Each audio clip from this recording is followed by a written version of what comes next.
അസുഖങ്ങളൊക്കെ കൂടെ കൂടി തുടങ്ങിയപ്പോൾ ഇനിയുള്ള കാലം നാട്ടിൽ നിൽക്കാന്ന് വിചാരിച്ച് ഏറെക്കാലത്തെ പ്രവാസ ജീവിതം അവസാനിപ്പിച്ച് മക്കളുടെ അടുത്തേക്ക് പോയതാണ്.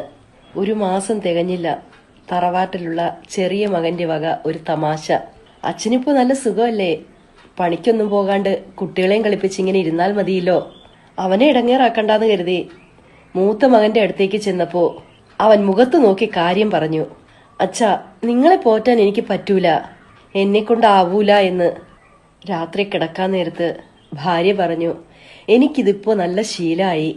ഇവരുടെ ഈ വർത്താനത്തിന്റെ മുന്നില് നിങ്ങൾ ചെറുതാകുന്നത് എനിക്ക് സഹിക്കാൻ കഴിയൂല.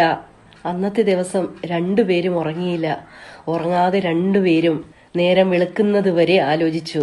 60ാമത്തെ വയസ്സില് വീണ്ടും പ്രവാസത്തിന്റെ പെട്ടി കെട്ടി. പടിയിറങ്ങി തിരിഞ്ഞു നോക്കിയപ്പോ ഉമ്മറപ്പടിയിൽ ഭാര്യ മാത്രം. ആയുസിൽ ഇനിയൊരു പക്ഷേ ജീവനോടെ ഒരു കൂടിക്കാഴ്ച ഉണ്ടാവില്ല എന്ന് വിചാരിച്ചിട്ടോ എന്തോ ഗേറ്റ് കഴിയുന്നതുവരെ കണ്ണു ചിമ്മാതെ അവരങ്ങനെ നോക്കി നിന്നു. വണ്ടിയിൽ കയറിയപ്പോൾ അയാൾ ഓർത്തത് എത്ര വൈകിയാലും അച്ഛനെ കാത്തിരിക്കാറുണ്ടായിരുന്ന, ആദ്യമായിട്ട് ഗൾഫിലേക്ക് പോന്നപ്പോൾ ഭാര്യയേക്കാൾ കരഞ്ഞ 2 ആൺമക്കള് തനിക്കുമുണ്ടായിരുന്നല്ലോ എന്നാണ്.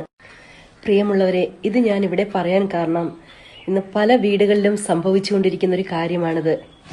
കുടുംബത്തിനു വേണ്ടി, മക്കൾക്ക് വേണ്ടി വീടുണ്ടാക്കാനെന്നും പറഞ്ഞും സാമ്പത്തികമായി ഉയർച്ചയുണ്ടാകാനെന്നും പറഞ്ഞും വിദേശ രാജ്യങ്ങളിലും മറ്റും പോയി നിൽക്കുന്നവർ ഒരുപാട് കഷ്ടങ്ങൾ സഹിച്ച് അവർ സുരുക്കൂട്ടി വെക്കുന്ന പണം മുഴുവൻ കുടുംബത്തിനു വേണ്ടിയും മക്കൾക്ക് വേണ്ടിയും ചെലവഴിച്ച് അവസാനം നാട്ടിലേക്ക് വരുമ്പോൾ പലരുടെയും അവസ്ഥ ഇങ്ങനെ കാണപ്പെടുന്നുണ്ട് ഈ കാലഘട്ടത്തിൽ.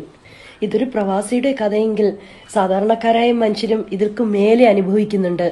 പണ്ടൊന്നും വൃദ്ധസദനങ്ങൾ പോലും ഇല്ലാതിരുന്ന നാട്ടിൽ ഇന്ന് വൃദ്ധസദനങ്ങൾ മുക്കിന് വളർന്നുകൊണ്ടിരിക്കുകയാണ്.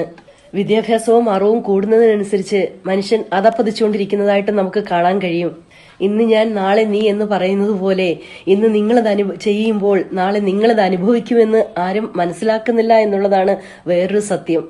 ഇല്ലാത്ത പൈസ ഉണ്ടാക്കി മക്കൾ ഓരോ കാര്യം പറയുമ്പോൾ അത് ചെയ്തു കൊടുക്കുമ്പോൾ അവരുടെ മുഖത്ത് വിടരുന്ന ഒരു സന്തോഷം കാണാൻ വേണ്ടിയാണ് ഇല്ലാത്ത പൈസ ഉണ്ടാക്കിയാണെങ്കിൽ പോലും അവർക്ക് കാര്യങ്ങൾ സാധിച്ചു കൊടുക്കുന്നതെന്ന് ആ സമയത്ത് മക്കളത് മനസ്സിലാക്കുന്നില്ല എന്നുള്ളതാണ് പരമമായ സത്യം. മാതാപിതാക്കളായ നമ്മൾ ഓരോരുത്തരും ഓർക്കേണ്ട ഒരു കാര്യമുണ്ട്.